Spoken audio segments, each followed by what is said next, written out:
सुंदर JD law education. Welcome back to another video. आज की वीडियो में हम सेक्शन 125 से लेके 133 BNSS के हम स्टार्ट करेंगे, जो कि पब्लिक ऑर्डर प्रिवेंटिव एक्शन और काफ़ी चीज़ों के बारे में डिस्कस करता है। काफ़ी चीज़ें आपने पहले भी सुनी हुई भी हैं। कर्फ्यू जो कि 144 आपने काफ़ी बार देखा होगा, पुलिस वाले एक बैनर से चिपकाए देते थे। तो उसके अंदर बड़े इंपॉर्टेंट सेक्शन है जिसको हम डिस्कस करने वाले हैं। तो देखिए, हमारा रोड मैप जो रहने वाला है वो बेसिकली जो है अर्जेंट पब्लिक न्यूसेंस जो है 125 से लेकर 128 के सेक्शंस हैं, जिसमें कर्फ्यू वगैरह ये सब चीज़ें आती हैं। और हमारा जो दूसरा जो पार्ट इसमें रहेगा सेक्शन 129 से 132 तक, जो कि बात करता है preventing breach of peace due to property fights, attaching property and local inquiries. तो ये हमारा चीज़ रहेगी। और बाकी पार्ट 3 में हम प्रिवेंटिव एक्शंस के बारे में बात करेंगे। तो चलिए स्टार्ट करते हैं सेक्शन 125 से, जो कि बात करता है power to issue order in urgent cases of nuisance और एप्रीहेंडेड डेंजर। तो ऐसे केस के अंदर जब लगता है कि भाई अर्जेंटली जो है, मतलब ऐसा लगता है कि न्यूसेंस इतना बढ़ गया है, ठीक है, डेंजर खतरा इतना हो गया है, इसीलिए जो है 125 के अंदर ये पावर दी गई है कि अर्जेंट केसेस के अंदर क्या होगा कि ऑर्डर इशू किया जा सकता है, ताकि जो एक तरीके से उस माहौल को कंट्रोल किया जा सके। This is the most famous section, formerly section 144. It gives magistrate the power to issue immediate orders to maintain public order. तो ये बड़ा फेमस, जैसे मैंने कहा, बहुत फेमस सेक्शन है। आपने बहुत जगह देखा होगा कि बैरिकेड्स लग जाते हैं, वहाँ एक बैनर लगा होता है सेक्शन 144 का पहले के समय पे, तो वो 125 का रहेगा। तो बेसिकली ये सेक्शन जो है मजिस्ट्रेट को पावर देता है इमीडिएट ऑर्डर, मतलब ये इस जो पब्लिक का डिस्ट्रेस है, जो टेंशन क्रिएट हो जाती है उसको कंट्रोल करने के लिए, ठीक है ना। It acts like a stop button for dangerous situation. तो जब खतरनाक चीज़ें आती हैं तो उस समय में जो है ये कहीं ना कहीं उसको रोकने के लिए है। पुलिस को एक पावर मिल जाती है। आपने देखा होगा कि नंबर ऑफ लोगों के घूमने पे उसमें पाबंदी लग जाती है। तो ये सब चीज़ें इसके अंदर आती हैं। अब बेसिकली क्या है कि हमें इसके अंदर ये समझना है कि हु कैन इशू ऑर्डर्स, ठीक है ना। नॉट एवरी जज can issue this order, only executive magistrate can. तो आपको ये बात याद रखनी कि सिर्फ एग्जीक्यूटिव मजिस्ट्रेट ही इसमें ऑर्डर इशू कर सकता है। District magistrate, DM, sub divisional magistrate, SDM, any other executive magistrates specially empowered by the state government. तो जितने भी एग्जीक्यूटिव मजिस्ट्रेट हैं सारे के सारे इस ऑर्डर को इशू कर सकते हैं। अब बात आती है कि भाई व्हेन टू यूज सेक्शन 125। तो कब यूज़ किया जाएगा 125? The magistrate can issue a written order if there is sufficient ground for proceeding and immediate prevention is speedy remedy to prevent। तो मजिस्ट्रेट कब ये रिटर्न ऑर्डर देता है?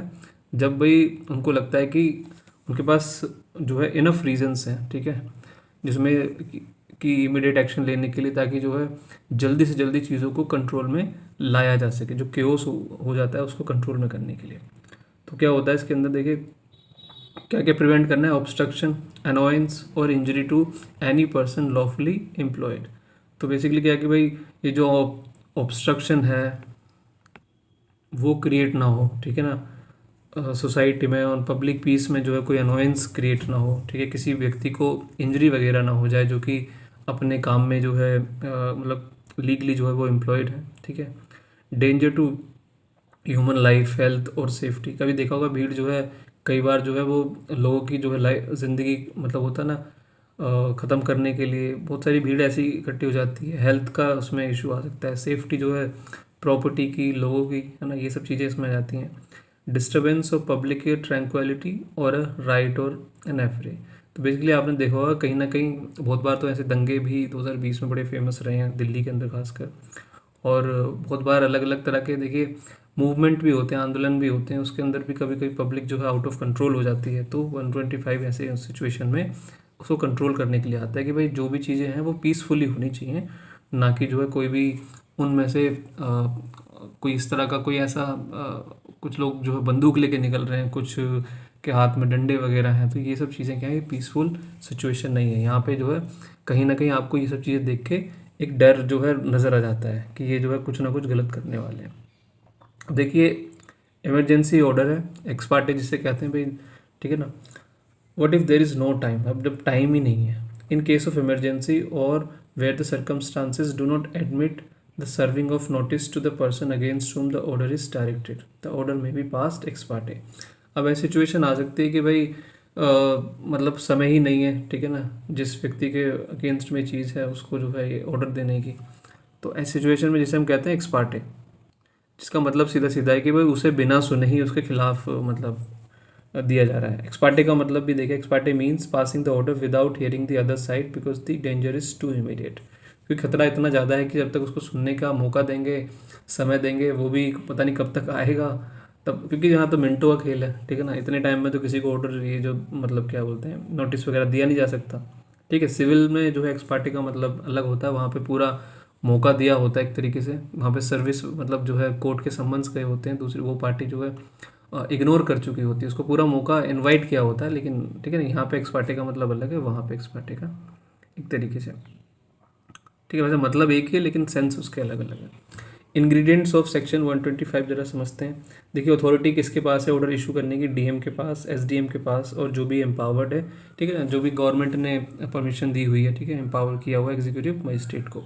सिचुएशन कैसी होनी चाहिए जब ये ऑर्डर आएंगे, अर्जेंट केस ऑफ न्यूसेंस और एप्रीहेंडेड डेंजर, ठीक है ना। तो बहुत ही अर्जेंट सिचुएशन है भाई, इमरजेंसी सिचुएशन है जहाँ पे ऐसा लग रहा है कि भाई खतरा बहुत ज़्यादा है, ठीक है ना। आपको जैसे मैंने कहा ना, डंडे हाथ में है, बंदूक हाथ में है ना, ये सब चीज़ें भी हो सकती हैं। एक्शन जो देखिए रिटर्न ऑर्डर होगा स्टेटिंग मटेरियल फैक्ट्स, तो उसमें लिखे होंगे भाई, चीज़ें लिखी रहेंगी, ठीक है ना, क्यों किया जा रहा है। Direction directed to a specific person or the public generally when frequenting a place, तो ये जो है किसको, किसी एक व्यक्ति के लिए, या फिर ज़्यादातर देखिए जनरली पब्लिक के लिए होता है, जो जो भी वहाँ पे गैदर होती है, तो उन्हीं के लिए कहा जाता है कि भाई ज़्यादा नहीं, मतलब वो 10-10 20-20 के गुच्छे में लोग हैं उनको बिल्कुल अलाउ नहीं करते हैं, ठीक है, 5 तक की भी अलाउ नहीं करते हैं। एग्जाम्पल है देखिए, two religious groups are fighting, there is a high chance of a riot, the district magistrate issues an order prohibiting the assembly of 5 or more people in that area, internet shutdown और curfew. अब देखिए दो धार्मिक जो गुट हैं उनमें जो है झगड़ा हो रहा है, ठीक है। अब पूरा चांस है कि यहाँ पे दंगे हो सकते हैं, धर्म वाले दंगे। अब डिस्ट्रिक्ट मजिस्ट्रेट को यहाँ पे देखिए एप्रीहेंशन है कि भाई ये चीज़ें और आगे ना बढ़ जाएं, तो वो क्या करता है, ऑर्डर इशू करता है जिसके अंदर 5 से ज़्यादा लोग एक जगह पे इकट्ठा नहीं हो सकते, उसका वो ऑर्डर कर देता है। अगर 5 से ज़्यादा लोग इकट्ठा होंगे तो उसको क्या है, इस ऑर्डर की एक तरीके से डिसोबेंस मान लिया जाएगा, और जिसमें कि उनको अरेस्ट कर लिया जाएगा, यहाँ तक कि ठीक है इंटरनेट भी शट डाउन हो जाते हैं, बहुत सारी चीज़ें होती हैं, ठीक है। अब देखिए सेक्शन 126 है, how should the order be delivered. अब ये जो ऑर्डर है कैसे जो है पहुँचाया कैसे जाता है, ठीक है ना, कैसे जो है कम्युनिकेट किया जाएगा। Ideally the order must be served on the person against whom it is made in the manner provided for service of a summons. जैसे समन्स भेजे जाते हैं उसी तरीके से इसमें ये जो ऑर्डर है उस व्यक्ति के जिसके जिसके खिलाफ है। तो ये तो कई बार तो ऐसा होता है कि आम पब्लिक ही है ना, तो उनके लिए वो बैनर वगैरह इस तरीके से लगाए गए होते हैं, तो वो कहीं ना कहीं इस तरीके से नोटिस को जारी किया जाता है। If that is not possible it should be notified by proclamation, public announcement or sticking it at a noticeable place. तो भी अगर पॉसिबल नहीं है उसको डायरेक्टली ऐसे भेजने का, तो वो कहीं ना कहीं क्या है कि जैसे प्रोक्लेमेशन लगाते हैं जगह जगह पे, तो वो वैसे उसको क्या किया जाए, नोटिफाई किया जाए, ठीक है। और जो है उसके जैसे मैंने कहा कि ज़्यादातर जो बैनर बैनर जो है लगाए जाते हैं, तो इसी तरीके से इन नोटिस की कॉपीज़ भी जो है इन जगहों पे लगाई जाएगी जहाँ पे ये देखे जा सकते हैं, लोग आसानी से इसको देख सकते हैं। अब देखिए इसके इंग्रेडिएंट्स क्या हैं। Primary mode personal service like summons, ठीक है ना, कैसे मतलब ज़्यादातर तो ऐसी होना चाहिए कि भाई उसको जो है सीधा सीधा जो सर्विस की जाए जिस व्यक्ति के अगेंस्ट है ये ऑर्डर, जो है ये नोटिस उसको मिल जाए ताकि वो ऐसी हरकतें ना करे। सेकेंडरी मोड क्या है देखिए, sticking on door conspicuous spaces places. तो दूसरा तरीका ये है कि भाई उसको जो है कहाँ चिपका दिया जाए, दरवाजे पे या ऐसी जगह पे जो कि नोटिसेबल जगह हो जहाँ पे देखा जा सकता है। पब्लिक ऑर्डर होगा इसके अंदर, ठीक है ना, पब्लिकेशन जो है की जा सकती है न्यूज़पेपर में, और by beat of drum if the order is for the general public. अगर जनरल पब्लिक के लिए तो देखिए इसमें अखबारों में निकाला जा सकता है, ठीक है, ड्रम से बजा के जिसे मुनडी कहते हैं, ठीक है, वो करा जा सकता है ताकि जो है सबको बता दिया जाए। इसका एग्जांपल है, the SDM orders mister A to stop playing loud music at night, a constable goes to mister A's house and gives him the paper. तो एसडीएम ने यहाँ ऑर्डर करा कि भाई जो ए है वो लाउड म्यूज़िक ना प्ले करे, वहाँ कांस्टेबल जाता है उसके घर पे और उसको ये नोटिस दे देता है। ठीक है। अब सेक्शन 127 है, तो यहाँ इंडिविजुअल की बात हो सकती है और पब्लिक एट लार्ज की भी हो सकती है। तो सेक्शन 127 कहता है how long does the order last, भी कब तक ये वैलिड रहेगा, ठीक है ना। तो बेसिकली बड़ा कॉमन मतलब वो है इसका, विड्रॉ भी कर लिए जाते हैं जल्दी, जैसे 2-4 दिन में भी, लेकिन एक टाइम लिमिट भी है। No order under section 125 shall remain in force for more than 2 months from the making thereof. तो उसकी जो ज़्यादा लंबी जो समय सीमा दे रखी है वो 2 महीने तक की दे रखी है, कि 2 महीने तक रह सकता है, उससे ज़्यादा नहीं, ठीक है। पर जैसे ही जो है चीज़ें कंट्रोल में जाती हैं इसको फिर हटा लिया जाता है, मोस्टली तो ऐसे रहता है। 2-2 महीने के लिए तो खैर कश्मीर या मतलब कहीं पे बहुत ज़्यादा, जैसे दिल्ली के टाइम पे उस टाइम दंगे होते तो लंबे लंबे समय तक लग रही थी चीज़ें। देखिए इसमें एक्सटेंडिंग द ड्यूरेशन भी है, कि जो समय को जो बढ़ाया जाने का, तो can it go beyond 2 months, तो क्या ये 2 महीने से ज़्यादा भी हो सकता है। कौन कर सकता है, ओनली द स्टेट गवर्नमेंट, ठीक है ना। तो सिर्फ गवर्नमेंट के पास में ही पावर है, क्यों, to prevent danger to human life, health और सेफ्टी, और टू प्रिवेंट अ राइट। तो क्योंकि जो है लोगों की जान को नुकसान ना हो, ठीक है, उनकी हेल्थ सेफ्टी जो है, ताकि जो वो सेफ गार्ड की जा सके, और दंगे वगैरह रोकने के लिए। तो इसीलिए जो है ये चीज़ें जो बढ़ाने की ज़रूरत है। कब तक किया जा सकता है, देखिए how long, maximum up to 6 months from the date of expiration of the initial order. तो जो है 6 महीने तक किया जा सकता है बेसिकली, ठीक है ना। तो कब, और आगे इसको देखेंगे तो जो इनिशियल ऑर्डर था उसके एक्सपायर होने तक, ठीक है, उसकी डेट से बेसिकली। अब आज देखिए कैंसिलिंग द ऑर्डर, जैसे मैंने कहा कि देखिए कैंसिल करने का, the magistrate who issued the order or his superior can rescind, cancel or alter change the order. तो ये जैसे जैसे जो है काम पूरा हो जाता है इसके लिए, तो फिर इसको विड्रॉ कर लिया जाता है, ठीक है, कैंसिल कर लिया जाता है, या फिर उसके अंदर कुछ चेंजेस ला दिए जाते हैं, कुछ चीज़ें बढ़ा दी जाती हैं, कुछ चीज़ें घटा भी दी जाती हैं, ठीक है, ऐसा भी होता है। तो इधर ऑन इज ओन मोशन, या तो वो खुद से कर सकता है जिसे सुमोटो कहते हैं, और on the application of any agreed person after hearing them. तो या तो कोई जो व्यक्ति है जो उससे पीड़ित है, जो एग्रीड पर्सन है, वो जाके जो है वहाँ पे एक एप्लीकेशन देगा, ठीक है, उसके एप्लीकेशन से क्या है कि उसमें चेंजेस लाए जा सकते हैं या कैंसिल किया जा सकता है। अब एग्जाम्पल है इसका, the curfew was impose for 10 days, the situation became normal in 3 days, the magistrate cancel the order on the 4th day। अब देखिए कर्फ्यू जो है 10 दिन के लिए लगाया हुआ था, लेकिन सिचुएशन जो है 3 दिन के अंदर ही नॉर्मल हो गई, तो मजिस्ट्रेट को अब कंटिन्यू करने की इसमें ज़रूरत ही नहीं है, तो वो 4 दिन में ही इसको कैंसिल कर देता है। तो जैसे ही काम उसमें कंप्लीट हो जाता है तो इसमें आगे ज़रूरत नहीं पड़ती है। अब देखिए 128 कहता है power to prohibit carrying arms in procession और मास ड्रिल। तो ये जो लंबे लंबे जो भीड़ों की जो भीड़ें निकल के जाती हैं, ठीक है, क्राउड जो होती है, लार्ज गैदरिंग्स जो होती हैं, तो इनमें जो है सेक्शन 128 के तहत क्या है, प्रोहिबिट किया गया, रोकथाम लगाई गई है कि भाई आप जो है आर्म्स वगैरह ना लेके जाएं, ठीक है ना, तलवारें, बंदूक, डंडे जो होते हैं ना लेके जाएं। The district magistrate can issue a public notice prohibiting persons from taking part in any mass drill or mass training with arms within the district। तो उस डिस्ट्रिक्ट के अंदर जो उसका डिस्ट्रिक्ट मजिस्ट्रेट है वो ये पब्लिक नोटिस इशू कर सकता है, उन लोगों को रोक सकता है जो कि इसमें पार्ट लेने वाले हैं, ठीक है। और किस चीज़ के लिए रोक सकता है कि वो किसी किसी के पास कोई बंदूक और ये सब चीज़ें ना हो, जिससे कि जो है एक जो है दूसरी कोई गलत सिचुएशन ना वहाँ पे क्रिएट हो जाए।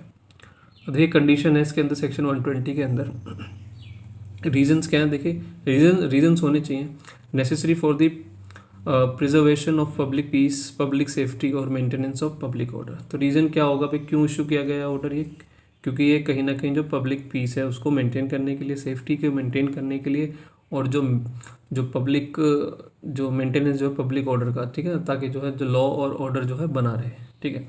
कंटेंट क्या रहेगा उसके अंदर, देखिए क्या लिखा होगा, prohibits taking part in mass drill training with arms. तो लिखा होगा कि भाई क्या नहीं करना आपको उस ड्रिल के अंदर, उस प्रोसेसन के अंदर, उस भीड़ जो भी वो जो एक तरीके से मूवमेंट की तरह जाता है, ठीक है, उसके अंदर आपके पास जो है हथियार नहीं होने चाहिए। अथॉरिटी किसकी है, देखिए इसमें डिस्ट्रिक्ट मजिस्ट्रेट की है, ठीक है, उस एरिया का जो डिस्ट्रिक्ट मजिस्ट्रेट है उसकी पावर है ये, वो इशू कर सकता है। अब देखिए ड्यूरेशन क्या रहेगी इसकी, कब तक के लिए इसको लागू किया जाता है, तो 3 months का इसका रूल है। Public notice under section 128 shall remain in force for not more than 3 months from the date on which it is issued. तो जिस दिन से इसको इशू किया जाएगा उस दिन से 3 महीने तक इसको ये जो है वैलिड रहेगा, और बाद में जैसे कि आगे इसको एक्सटेंड करने की ज़रूरत पड़ेगी तो स्टेट गवर्नमेंट के पास पावर है, तो government can extend it to 6 months, तो 6 months तक इसको एक्सटेंड भी बढ़ा भी सकती है। एग्जाम्पल है देखिए, during election time the DM orders that no political party can conduct a parade holding swords और गन्स। तो डीएम ने जो है ऑर्डर किया कि भाई जो भी ये जो पॉलिटिकल पार्टी हैं ये जो है अपनी भीड़ के अंदर जब भी इनकी जो जो परेड निकल के जाती हैं उसके अंदर इनके पास में तलवारें और गन्स ना हो, ठीक है। तो ये जो है सेक्शन के अंदर किया जा सकता है। अब सेक्शन 129 है, वो कहता है कि डिस्प्यूट कंसर्निंग लैंड और water is likely to cause breach of peace. अब ऐसा डिस्प्यूट है, ठीक है, सेक्शन 129 जहाँ पे एप्लीकेबल होगा, ऐसा डिस्प्यूट है जो कि लैंड और वाटर से लेकर है, जिसकी वजह से जो है शांति जो है भंग हो सकती है। When two parties fight over property, the police can't determine title ownership, but the magistrate must determine possession to stop violence.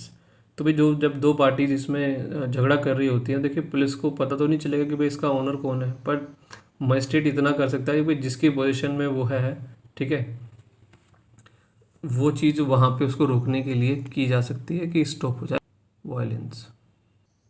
आपने पढ़ा भी होगा ना, पोजीशन यहाँ पे भाई जिसके पास है उस टाइम पे, ताकि जो है बाद में जो है उसको सिविल तरीके से इस मुद्दे को निपटाया जा सके, है ना। तो देखिए प्रोसीजर क्या है, police report information, executive magistrate gets info about a dispute, ठीक है। तो पुलिस को ये इन्फॉर्मेशन आती है, ठीक है। और सेटिस्फेक्शन है, magistrate believes a breach of peace is likely, ठीक है ना, उसको लगता है कि भाई यहाँ पे क्या है, जो शांति भंग हो सकती है। ऑर्डर क्या है, issue return order asking parties to come to court and put in return statement about their claim of actual position. तो वो कह सकता है कि भाई आइए बताइए अपना लिखित में कि आपको क्या, आप कैसे जो है जो भी उनकी जो पोजीशन को जिसको वो क्लेम कर रहे हैं उसको बताएं, अपने डॉक्यूमेंट प्रोड्यूस करें, अपना क्लेम बताएं, है ना, ताकि जो उसको देखा जा सके। और फिर बाद में कहीं ना कहीं देखिए सिविल कोर्ट का मुद्दा है, तो है ना वही चीज़ें जाएंगी। अब बात आती है देखिए पोजीशन वर्सेस टाइटल की, ठीक है ना। एक के पास जो प्रॉपर्टी के अंदर बैठा है और एक के पास पेपर है, ठीक है ना। तो टाइटल का मतलब हुआ कि उसके पास पेपर है उस प्रॉपर्टी के, और एक जो है पोजीशन में मतलब उसके पास में है प्रॉपर्टी। तो magistrate does not decide who is the owner, ठीक है ना। मजिस्ट्रेट के पास पावर नहीं है कि ओनर कौन है ये डिसाइड करने की।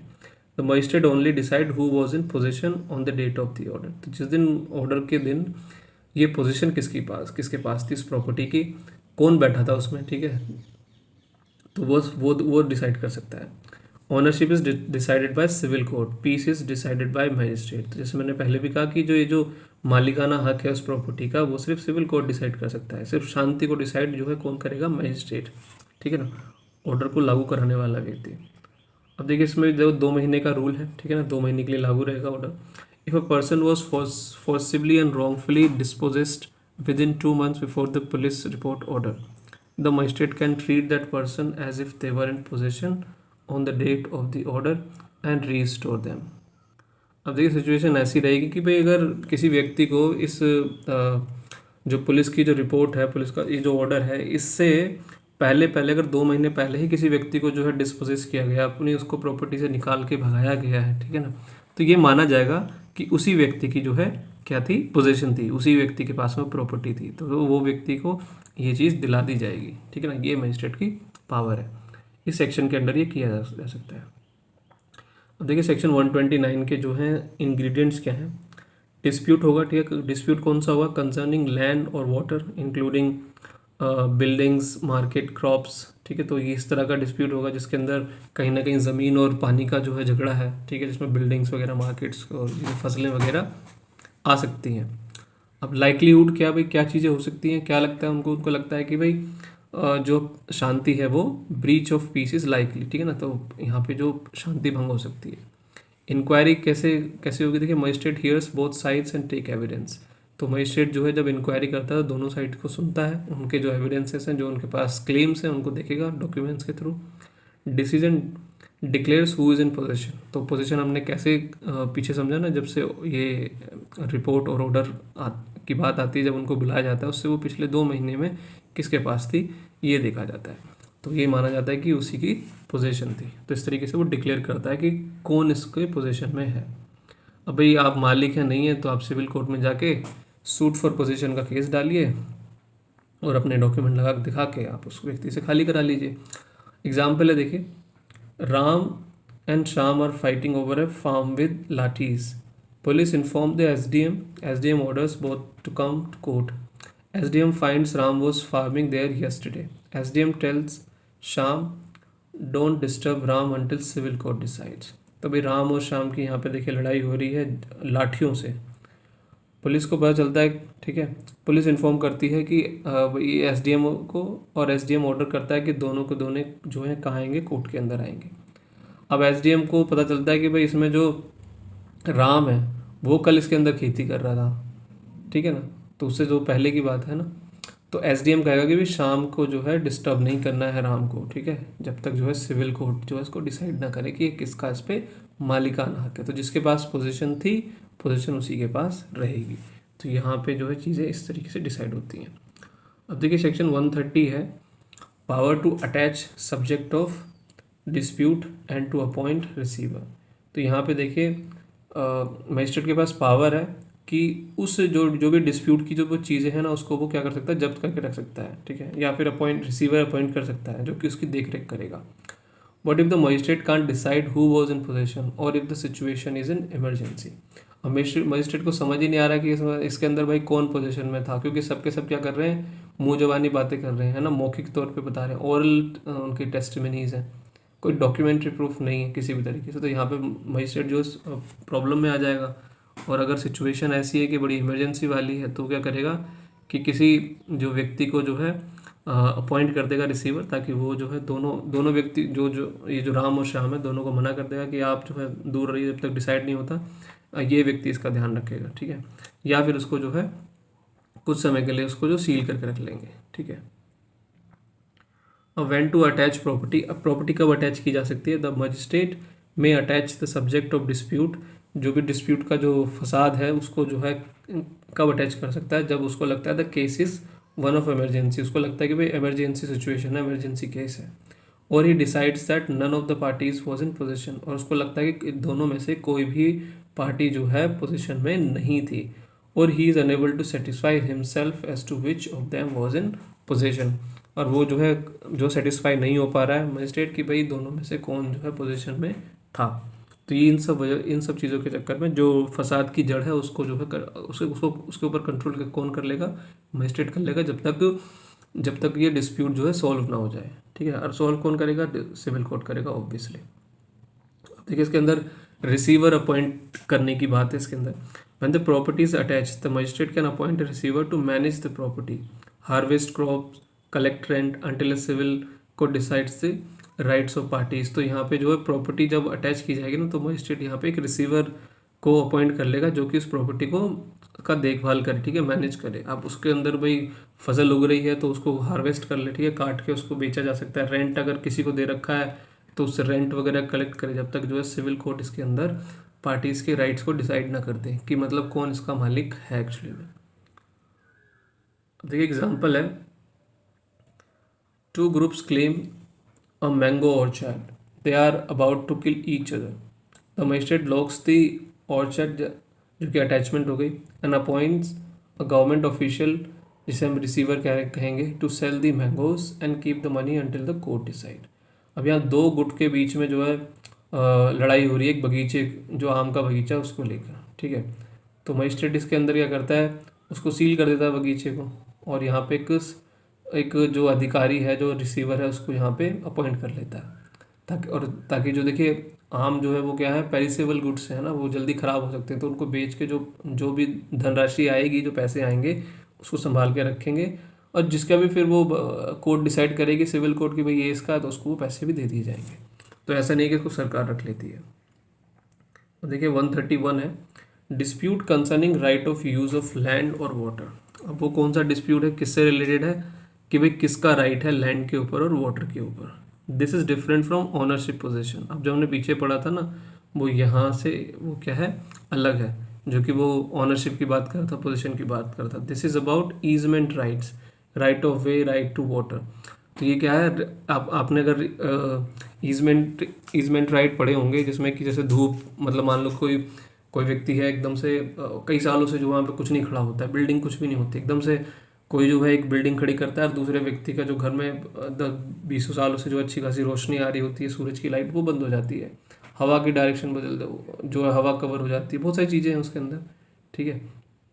तो हो सकता है कि जो एक रास्ता यूज़ किया जा रहा होगा बहुत सालों से, उसको बंद कर दिया जाता है ना। तो इसके अंदर बहुत सारी चीज़ें जिसमें ईजमेंट्री, अब काफ़ी बड़ा टॉपिक है, तो आप ये खुद से एक बार देख सकते हैं, ठीक है। तो ईजमेंट्री राइट क्या है?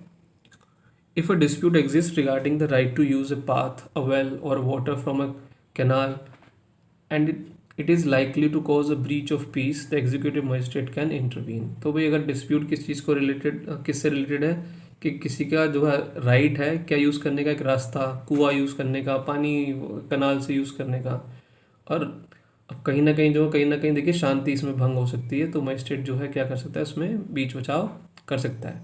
He inquires whether such a right exist and has been exercise within the last 3 months or during the last season. तो वो ये पता करता है कि भाई ये जो राइट है ये पहले भी एग्जिस्ट करता था क्या, मतलब ये लोग पहले से उस रास्ते को, उस कुएं को, ठीक है, यूज़ कर रहे थे, ठीक है।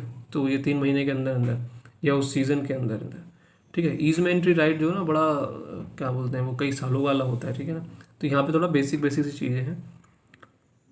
अब देखिए इसका एग्जांपल है, आपको पढ़ना चाहिए, बड़ा इंपॉर्टेंट है ईजमेंट्री राइट। ये आगे जाके बहुत बड़ा, मतलब सिविल सूट्स के अंदर बहुत ज़्यादा केसेस रहेंगे इसको लेके।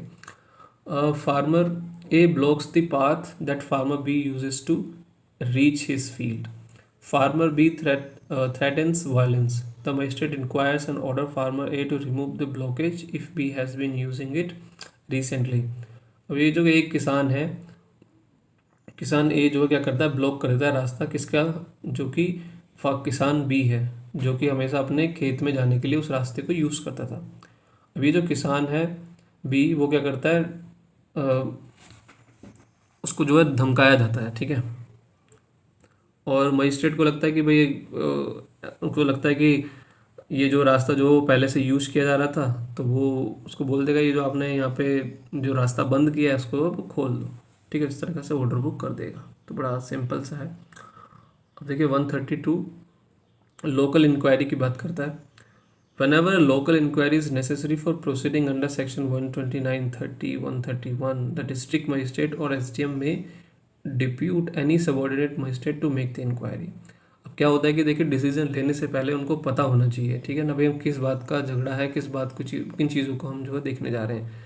तो अब समझ में तो जल्दी से आएगा नहीं, तो जितने भी ऑर्डर जो है 129, 130, 131 में होने हैं, उन सब चीज़ों में देखिए इंक्वायरी की ज़रूरत है, जांच पड़ताल की ज़रूरत होती है। तो इसलिए मजिस्ट्रेट के पास पावर है, एसडीएम के पास, वो अपने किसी सबॉर्डिनेट को, नीचे वाले अधिकारी को क्या कर सकता है, जो सबॉर्डिनेट मजिस्ट्रेट है उसको एक कह सकता है कि भाई आप एक इंक्वायरी करो और मुझे रिपोर्ट इसकी सबमिट करो, ताकि मैं आगे इसमें प्रोसीड कर सकूँ। देखिए रिपोर्ट एंड कॉस्ट, कौन उठाएगा इसका खर्चा वगैरह।